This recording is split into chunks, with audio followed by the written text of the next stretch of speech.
boys and girls, Doug Giles here. It's Warriors Rich and Wildmen. What's happening, Doug? Hey man, welcome back from Bali. Is that how you pronounce it, or is there another Bali pronunciation? That's okay. It. Are you turning Radu onto the podcast? Yeah. Radu's our friend that you introduced me to that I hang out with in Bali now, and he's awesome.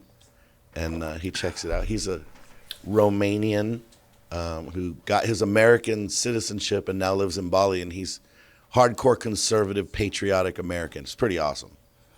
So were you able to go to his man cave, the trophy room? Did not go there because he was on another island called Sumba, and in the remotest, like one of the most dense, dangerous jungles, trying to photograph a very rare bird. And because, he's an amazing photographer, and had to have like a local warrior guide take him in there. And he almost put his hand on a green jungle viper, and the guy stopped him from putting his hand on it. And he took pictures of that too. And he told me if I would have put my hand on that snake, he said, I wouldn't have seen you this week. I'd have never seen you again. So pretty wild. Yeah. So I only got to hang out with him for about maybe an hour and a half. We kind of were crossing paths, and we met up, had lunch, and yeah, it was great. He's awesome. Yeah. I can't wait for you to meet him. Yeah, I've known him for, I think, since 2010, 11, something like that, but never shook his hand, man. Never shook his hand. Hey, you guys will talk each other to death, man. You will love it. It'd be awesome. So you were over there during the Super Bowl, right? Yep. So did you come back between the Super Bowl and the Kansas City Chiefs celebratory parade that they had? No, I came back after that. Matter of fact, I think I watched the last 6 minutes of the Super Bowl on my phone. Okay, so the parade, you were still overseas? Yes. Okay. Do they have this thing called news over there? Yeah, but I mostly get news on my phone. I mean, I don't really turn my TV on when I'm there. So when you picked up your smartphone and you started scrolling through the news, did you hear that there was a shooting in Kansas City at the Super Bowl parade? It's interesting. As we were getting ready to do this podcast, I decided not to look it up or read anything about it because I wanted it to be just what you're asking me right now. I wanted it to be just like that. And I saw a couple things on Twitter that were just very short and looked like it wasn't that big of a deal. Seriously, that's all. So that's all I've seen. Obviously, I know that it's more than that since, but I haven't read or watched anything about it or heard. Allow me to educate you, Rich. Do it. So at the Super Bowl parade party where Kansas City is, just having a great time celebrating that game that I was rooting hard for, the 49ers, because I don't like Taylor Swift, dude. I do not like Taylor Swift. I don't like Travis Kelce shoving the Pfizer vax up our backside in his little commercials and stuff. So not a big 49ers fan, but as soon as they started doing that, and they're cutting away to Taylor Swift like 17 times, and it's just too much for me. So stupid. Anyway, Kansas City, rightly so, celebrating, having a good time, having a party, and then all of a sudden, bam, bam, bam, bam, bam. Some shooting started taking place. Kansas City Police Chief Stacey Graves said that the mass shooting at the celebration for the city Super Bowl winning team on Tuesday appears to be, and this is from The Guardian, it appears to be, Rich, a private dispute among several parties that ended in gunfire. The shooting killed a local radio DJ, injured at least 22 others, including 11 kids. 11 kids, man. Victims' age were between 8 and 47. Graves also confirmed that 3 people, 2 of them juveniles, were arrested in connection with the shooting, which took place at the celebration, again, as the Chiefs were wrapping up near Union Station. Graves earlier said that the firearms were recovered. They think that they were AK-47 assault rifles. Missouri's Republican Governor Mike Parsons said during press conference last Thursday, a bunch of criminal thugs, he blamed a bunch of criminal thugs for the shooting. What happened yesterday with those thugs is not who we are in Missouri. Parsons said on KCMO radio, and we're not, and it's just a shame that they got center stage yesterday under under an event that should have been totally positive. So, with that, since you've been unplugged in regards to this story, and again, you might know a little here and a little there, who done it, Rich? Who done it? Who do you think the culprit and the suspects were? Do we have any Jeopardy music we could play right now? Were they terrorists? I don't know. Yeah. So Ann Coulter. I mean, that would be my first thought. I mean, I don't know. I mean, but that sounds like a target right. An easy target for terrorists. That's a pretty soft target too. I mean, right. Yeah. So Ann Coulter was on Bill Maher, his show this weekend, and they were talking about the shooting.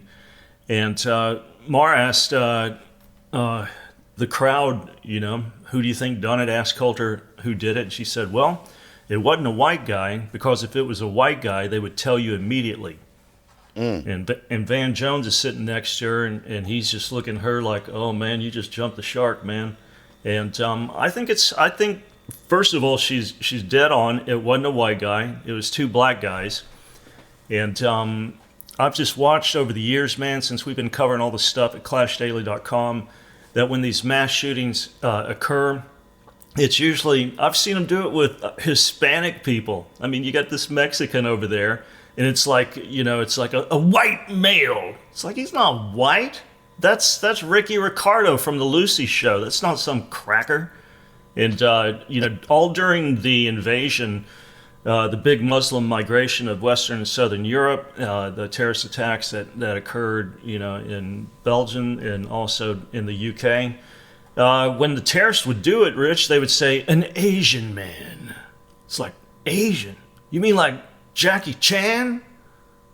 And so if it's black, if it's trans, if it's Islam, you're not going to hear The Guardian, the Daily Mail, CNN, MSLSD. You're not going to hear any of these news outlets bring forth that kind of information. And I've just got to ask you, Rich, why do you think that they are smothering that kind of intel? Because I think it's kind of pertinent. Well, we know why. Because it doesn't promote their agenda. What they want to have America and everybody think is that the conservative, white, Christian male are a bunch of Trump MAGA supporters with AR-15s everywhere. They're the ones that are a danger to everybody. And that's what they want to promote. And if it's not that, then they don't want to promote it. That's what they want to say. They want to say that. That's the picture they're painting in America. And being overseas, I was talking to some guys, and quite a few people, a lot from Australia and different places from all over the world are there. And they think it's crazy that we have all these guns, right? One of the guys I was talking to is retired special forces in Australia, who's trained with Americans and stuff. And I said to him, well, what about you guys and your guns in Australia? Because they took me. He says, I think it's better. I said, you realize in America that we have more guns in private hands than we have people. And they estimate more than 1 trillion with a T, rounds of ammunition in the hands of private people in America. And he says, yeah, that's just crazy. And I said, but here's another thing to consider. We're not England, a little island. We're not Australia. You cannot disarm America. All you'll do is take all the guns away from the people who are law-abiding citizens, and that's it. We're in trouble. And he said, well, that's absolutely right. And he said, do you wish that there were no guns? I said, well, who doesn't wish there was no guns? If no one had guns, of course, it'd be fantastic. I said, but it's a wish. It's not a reality here. And he said, yeah, I agree with that. So people have different ideas about it, even overseas, and some of them are completely irrational. This is a military guy. He knows, so when you have the conversation with him, it can make sense. But, they don't want to paint that picture. They want more gun control in America. And, of course, the cities with the most gun control have the most violence, gun violence, with the most gun control laws, the strictest laws. And Arizona and Texas, Arizona has the most free gun laws, even more than Texas. And our states don't have it. And the gun violence that does happen is almost always between gangs. And they don't report that either. Yeah, again, it just doesn't fit their narrative and stuff. And the shooting that occurred in Nashville at that Christian school, man, They smothered that crap for several weeks. It's like they didn't say it was a trans person for a long time. Then that came out, and then she's got a whole, or he's got a whole freaking manifesto of why he did what he did. Anti-Christian, anti-conservative, full of rage. Kills 3 kids, 3 teachers, and you got the Nashville Police Department just sitting on that stuff, disallowing it to come out to we the people, and then finally got leaked out to the public, and lo and behold, Rich, none of it fit their narrative that they're foisting on us. And again, you and I have been talking about this for 8 years. In our listening audience, they're not daft. They know that they're being bamboozled. But I just love to point out the incredible double standard. San Bernardino, when they lit up that office building, in 2014 or whatever year it was like, again, it was just some Asians, Rich, some Asians. Just some bizarre random thing. Yeah, and what did they do to Rittenhouse? As soon as they got that boy in custody, it's like, he's out shooting black people. And he didn't shoot black people. Right, he shot 2 white guys. 2 crackers. One's a convicted child molester. The other was also a felon. Yeah, a wife beater. And they were trying to kill him. It's interesting because to me, the most interesting shooting is the Las Vegas shooter. Because there's no more cameras per square foot anywhere in the world than Las Vegas, in my opinion, in my unprofessional opinion. Except for the Gaza Strip, but anyway. Yeah, exactly. Yeah, and so how is it possible that could happen and they don't know? And a white guy, and then what do they come out and say? Yeah, we got to ban bump stocks. Well, it wasn't bump stocks, and then it turns out he worked for the CIA. His girlfriend worked for the CIA. All that went away. No motive, no reason, no nothing. You want to know why? Because he worked for them. So there's a white guy. Why didn't they blow that up? They didn't. When they started realizing, hey, this is one of our boys, all of a sudden that whole thing went away. Like that stuff to me, Doug, drives me crazy, because we don't get to decide what's right and wrong. We don't get to be given the information and make up our own minds. That doesn't exist anymore. We get propaganda from every side, every angle, and almost no one is telling the truth. Like, almost no one is telling the truth. They're all a bunch of liars.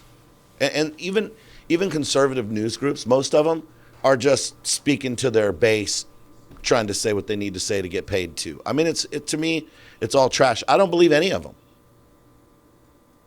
So on the Vegas massacre, how many people were killed by supposedly that lone gunman who was so fat and obese and drunk and pickled nose? Was he? And yeah, we're to believe that he turned into this ninja-like assassin. Didn't he shoot like upwards of 500 people or something like that? You want to, Zeke? You want to Google that? I'm looking it up right now. You pulling it up? 64-year-old. Yeah. What was his name again? 2017. He fired more than 1,000 rounds, killing 60 people and wounding 413. The ensuing panic brought a total number of injured to approximately 867. Wow.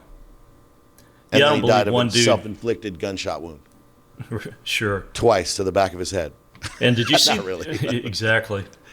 Did you see the battery that he had, man? It's like, well, he slipped him up through a back elevator. It's like, no, you need a team. You need a team to get all that kind of stuff. That many rounds of ammunition. Weighed. Yeah, exactly, man. You get a bunch of bricks of 223 or 7.60 by 39. That becomes quite hefty. And I know that they have all the roller carts, and I know they have the service elevators. And but like you said, Alex, like there's a lot of damn cameras everywhere, and hardly anybody got anything. And then you listen to the videos, like during the concert, when he starts, or when they start strafing the place. You can. And again, I know that there's echo, and I know all that other kind of crap and stuff, but man, you can hear, I think, at least 3 different distinct guns cranking on that crowd. I mean, it just doesn't sound like it's coming from one source, It sounds like it's multiple sources. But. And another thing on the cameras is, okay, you guys didn't catch him ahead of time, but you can't go back and find the footage and show the footage of him and what happened You'd have no footage of the hallways, and that's a lie. That's a lie. That's 100% lie. It's not true. That footage has either been destroyed or it's in the hands of people that don't want us to see it, because it's a lie. They have cameras on every square foot. So maybe they didn't catch it ahead of time. Let's say the guy put it on the roller carts and stacked it all up in normal bags. Nobody thought anything about it. But afterwards, you couldn't go and look and say, well, yep, look, here's video of him hauling all this stuff in here repeatedly on his own, so it could happen. Why didn't they show us that? They didn't show us any of that because it doesn't exist. Mm-hmm. Because that didn't happen. And the CIA and the FBI are just a branch of the Biden re-election campaign, or who was it back then, Obama? Yep. And so, okay, so with the Kansas City, so these cats that shot these people up, who were they? How old were they? What was the deal? So according to Governor Parsons, so no names have been released as of 11:25 Central Time this morning. So are they minors? Or yeah, they don't so want to supposedly, release their names? there's 17-year-old thugs, and Governor Parsons over there in Missouri, man, he's in hot water, Rich, because he called these two hood rats, he called them thugs for strafing up a parade, shooting children. And so now he's in timeout in regards to the political correct mob for disparaging these young, bright, well-meaning people that just got, I don't know, Rich, a little bit discombobulated with each other and decided instead of fisticuffs that they were going to pull out firearms and start blasting the joint. And I just think it's hilarious, man, how people get so pissed off at Parsons. It's like, all right, called them a bunch of criminal thugs. And it's like, they are.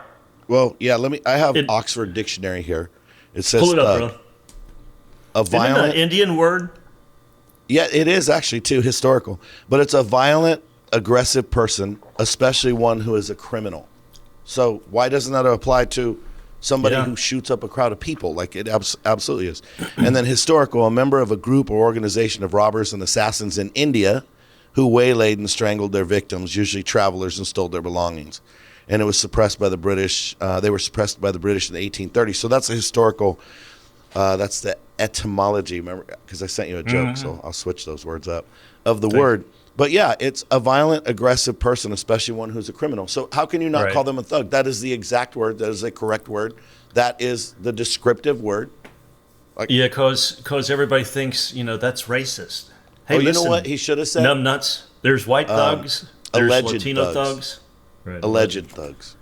Yeah, we haven't figured out whether they are 17-year-olds rolling around with AK-47s. thug material. Alleged. Right. We don't have the facts in yet. So this is a cool thing to end the podcast on. It's a silver lining on a rancid cloud, Rich. So the dude who stopped it. So as you can imagine, when they start just pow pow pow popping off rounds, people are scattering, man. And there's this one picture of this kid. He's running so fast away from the shooting. It's like his soul left his body. He's got the wildest face. I mean, I bet. He's getting out of there quick. But there's this dude, man. What's his name? Last name's Filter. He's a chief fan from Wichita. Instead of running the opposite direction, dude, he ran in there and tackled one of the suspects with the gun. Whoa. And I think, to me, Filter knocked the man down to the ground before another man joined to help him pin the suspect. They asked him what he was thinking. He goes, I don't know. I was just yelling, F your gun. And I was just hitting him in the ribs. It was great, American stuff. That's what he told the Post. Now, all this stuff that, heretofore for the last 19 minutes is kind of been a wee bit gloomy, but this is what I dig, man. It's the rise of the hero. That is, to me, when you see a guy like Filter do it, his wife also joined in. Whoa. And she's the one who snatched the weapon from the ground when he pounded that guy and he dropped it. She grabbed it. And I would have been afraid to pick up the gun, man. I'd be standing on it. Oh, yeah. Yeah, I would. Yeah. So anyway, his wife, Casey, said when they asked her, WTF, she said it was fight or flight. And she goes, I didn't expect to just have it hit my feet. I just saw it and I just moved it. And so her old man said that he popped into action. He said, I turn, I see a flash, and I think to myself, I hope it's him. All I recall was barely seeing the guy, and I couldn't believe I caught him. Again, that's I think heroism is the epitome of biblical masculinity. Yep. I think it's showcased throughout all the scriptures with all the the various dudes like David and Joshua and Moses. All those guys were called to confront monsters, and they did it. And so here's this dude, Trey Filter. He sees guns and he runs to it. The other guy sees it and he runs the opposite direction. That's awesome. I think it's amazing. Him and his wife. Well, let me pose this question to you. What do you think would happen? Not that Texas or Arizona could win a Super Bowl, but what do you think that would have happened in Texas or Arizona? It wouldn't. Yeah. Again, I don't know Kansas City's gun laws. I'm sure they're draconian, but he would have been perforated. My concern. You know how many people at a parade like that in Arizona would have guns? Like more than half. Easy. I would guess it'd be way higher than that. Easy. So do they have any kind of ordinances? Pull out an AK-47, you're getting dropped, right, bro. Yeah, you're gonna get perforated. There'd be 20 people shooting you. So do they have, like in Arizona, it's like, since this is a parade, this is a gun-free zone. Do they even try that, or? Yeah, they might. Yeah. I mean, but they're not going to search you at a parade. They wouldn't be able to unless it was like outside the stadium and you were going through gates and sensors, because they have all that. But like you obviously couldn't get them in the stadium. But anywhere that's out in public like that, you can't stop people from carrying. You could tell them they can't, but they will anyway. Like they say you can't carry guns in the movie theater. They have a thing, no guns. But after the Colorado thing, do you think people in Arizona are going to the movies without their gun? Not happening. It's not happening. Yeah, my concern, like at Texas or Arizona, would be, crossfire.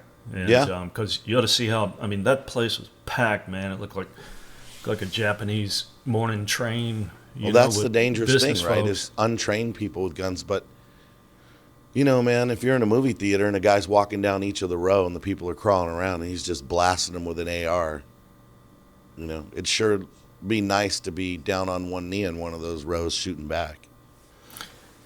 Yeah, that's why I carry everywhere I go, man. I kid you not. I'm sitting here, the safety of my own home and house, and boom, I got my sidearm right there, buddy. Because nice. I don't know. And what I hear from those who are in the know about those kind of altercations is they happen real fast, 3 feet. You got 3 shots, and it's 3 seconds. So wow.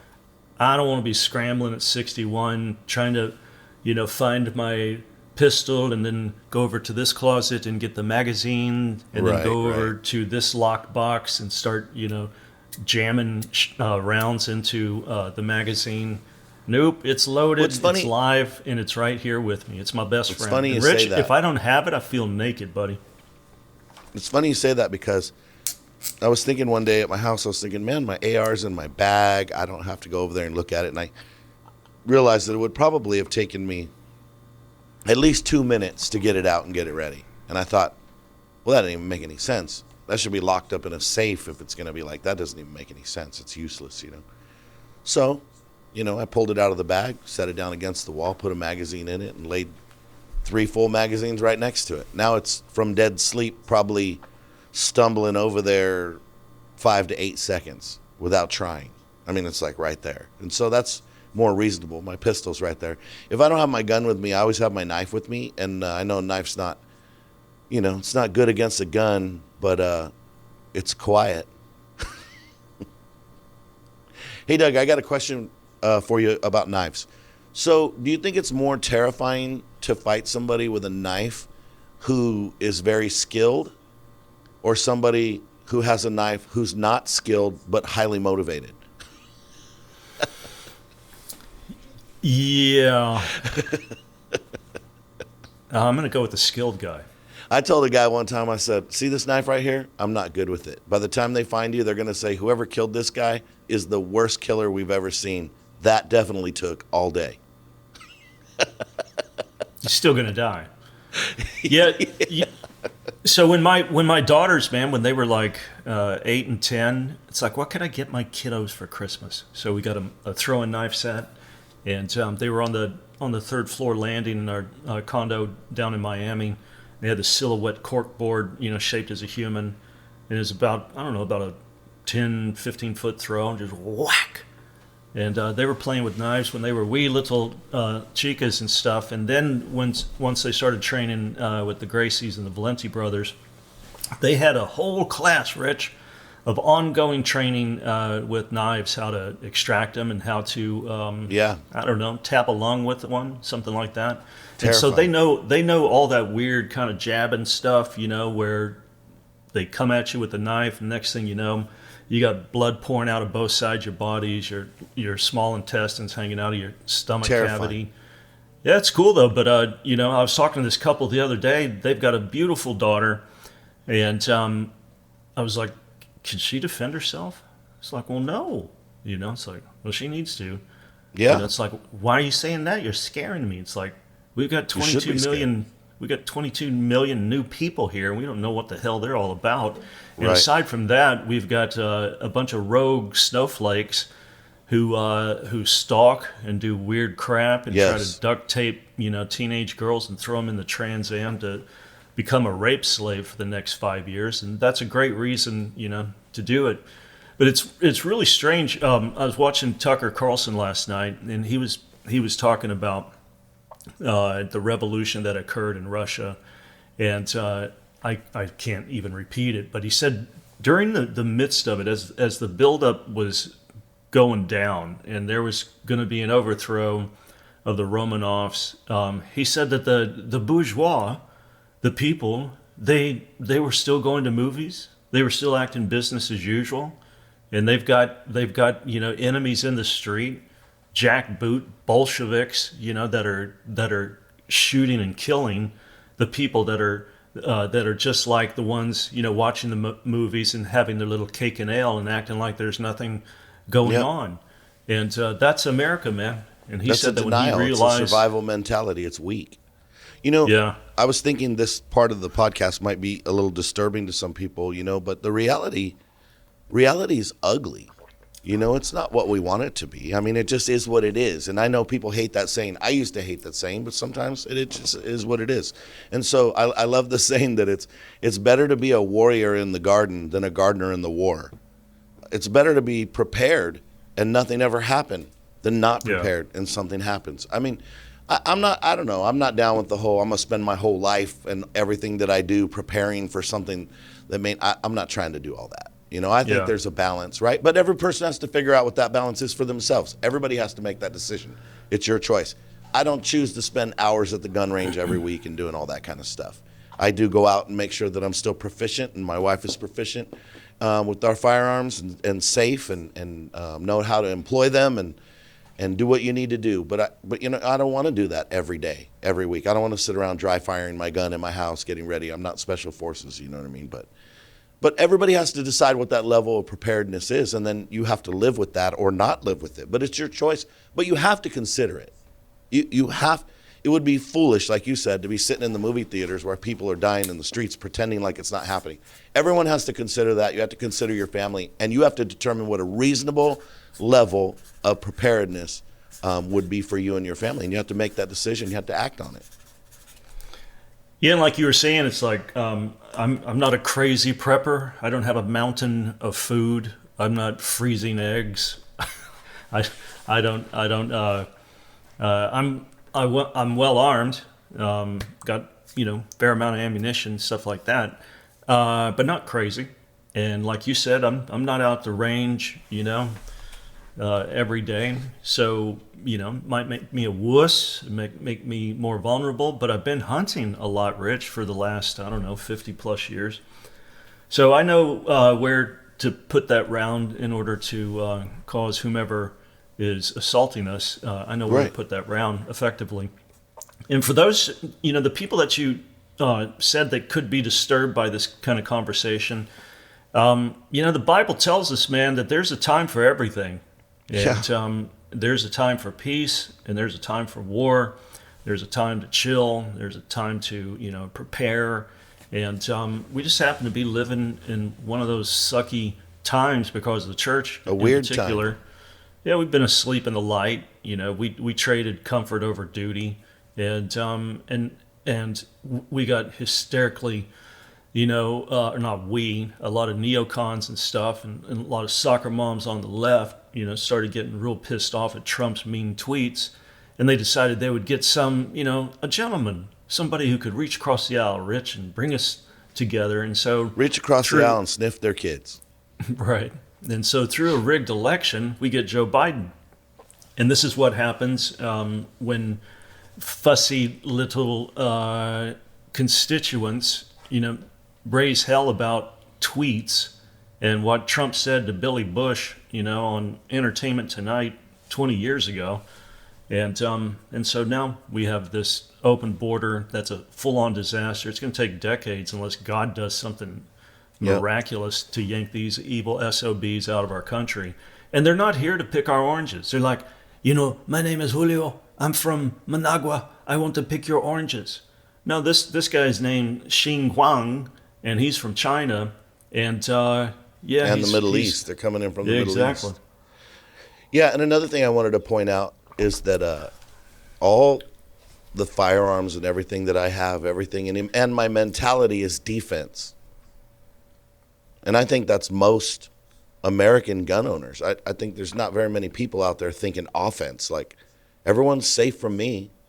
Don't attack me and you're safe. I could have 1 million guns. I could have 1 billion rounds of ammo. It wouldn't affect anybody because I don't wish any harm on anyone. Everything that I have is defensive just to protect me and my family.